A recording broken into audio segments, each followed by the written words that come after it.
কখন খেলবেন তা আমি এই ভিডিওতে আপনাদের জানিয়ে দিব। আমি ফাহাদ, আমি আপনাদের সাথে আছি।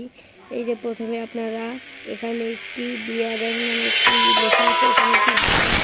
তারপরে কাস্টম নামে একটি অপশান আছে, এখানে টিপ দিব। তারপর সিক্রেট এখানে টিপ দিব। যদি আপনারা 16 খেলেন 16, দুও যদি খেলেন 4 জন, স্কট খেলেন 8 জন, তারপর 16 টিপ দিব।